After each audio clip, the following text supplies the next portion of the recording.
On a single stretch of coastline, forged by sand and sea, two worlds exist. Here, centuries-old walls stand defiant against time, their cannons aimed at a forgotten horizon. And just miles away, titans of titanium and fire stand poised, their sights set on the stars. This is Florida's first coast, and its Space Coast, a place where the story of America's oldest past and its most ambitious future are written into the same landscape. How is this possible? To find out, we have to see it from above. From the edge of space, Florida reveals itself, a peninsula of green and gold, separating the Atlantic from the Gulf.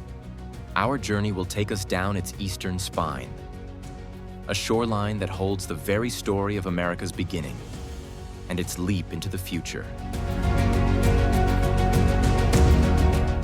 We descend upon St. Augustine, but our first landmark is not a fortress, but a palace. This is the former Ponce de Leon Hotel, now the heart of Flagler College. Built in the late 1800s by industrialist Henry Flagler, this was a masterpiece of the Gilded Age. It was one of the most exclusive winter resorts in the world, lit by electricity installed by Thomas Edison himself. Flagler's vision was to transform Florida from a remote swampland into the American Riviera. This building, with its Spanish Revival architecture and opulent courtyards, was the crown jewel of that dream. A declaration that Florida was open for the world's elite.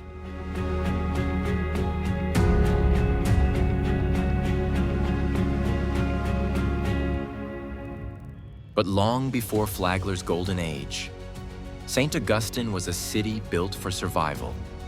At its heart, the Castillo de San Marcos. We orbit this incredible monument. Notice its unique star shape, a design that left no blind spots for attackers. Its walls are made of a remarkable local shellstone called coquina. This stone didn't shatter from cannonballs. It absorbed them, making the fort nearly indestructible. From the fortress, we cross the iconic Bridge of Lions, its marble statues guarding the city's waterfront, and fly towards the St. Augustine Lighthouse. Its distinctive black and white spiral has been a beacon for sailors since 1874, a silent sentinel watching over the oldest port in the nation.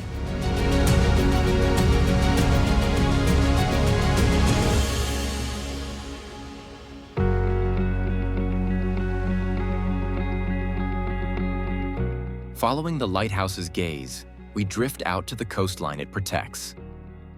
This is St. Augustine Beach and Crescent Beach. The ancient city we just left gives way to the modern rhythm of coastal life. Here, history is written not in stone, but in sand. The coquina that built the fortress is the very same shell that makes up these beaches. This is the modern legacy of Flagler's dream, a destination where visitors from around the world come to stand on the edge of the continent. The high-rise hotels and luxury homes that line this shore are a world away from the colonial city, a testament to how this small, strategic outpost has evolved into a paradise of leisure.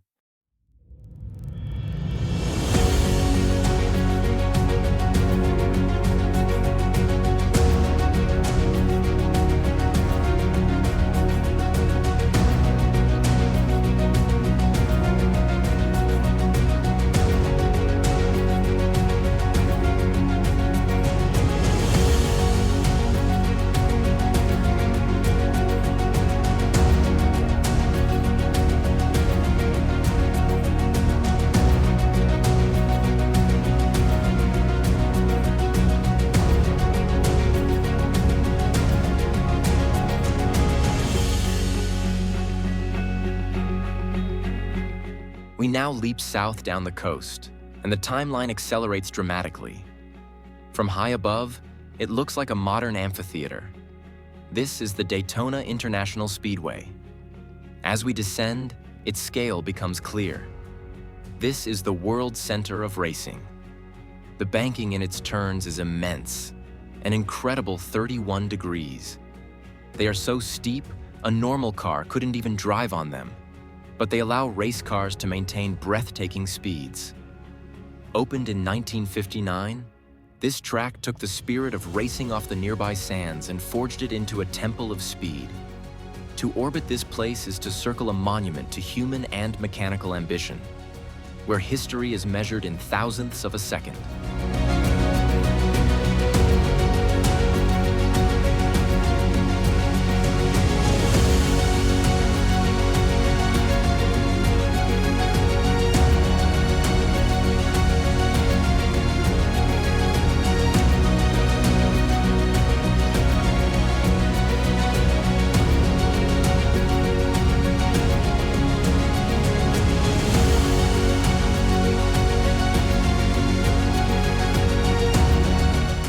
But why here? Why did Daytona become the capital of speed? To understand, we must descend onto the beach itself.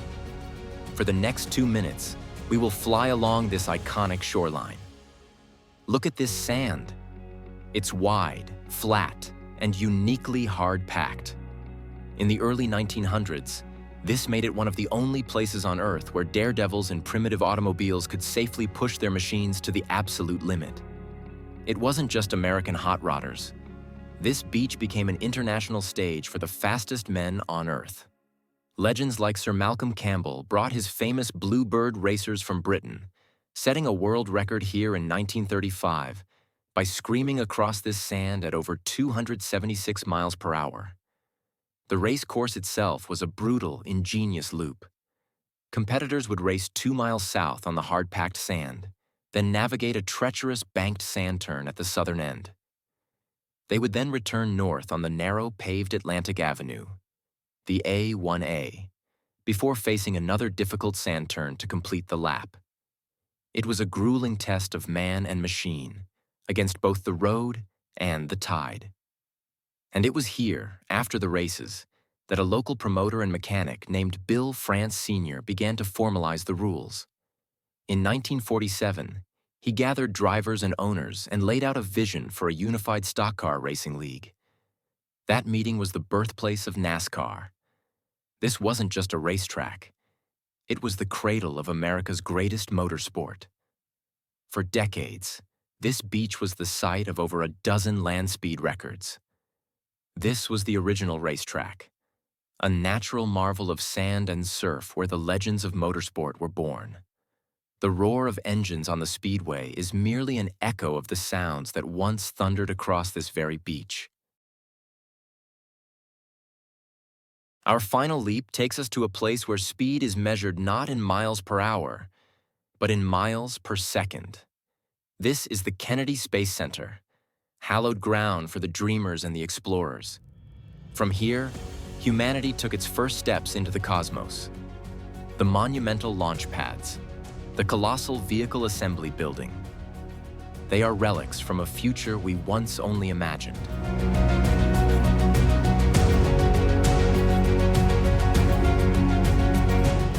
And as we begin our flight south along the Cape Canaveral and Cocoa Beach shoreline, you see the most unique juxtaposition in America. On one side, a tranquil beach paradise. Luxury homes and hotels line the shore, a picture of relaxation. But just over their shoulder lies the frontier of human exploration.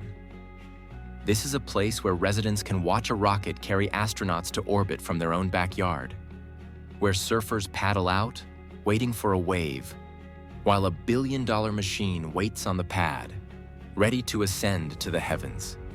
It is the perfect symbol of this coastline story, a seamless blend of paradise and progress, a reminder written in stone, sand, and rocket fuel that the human journey is always about reaching for the next horizon.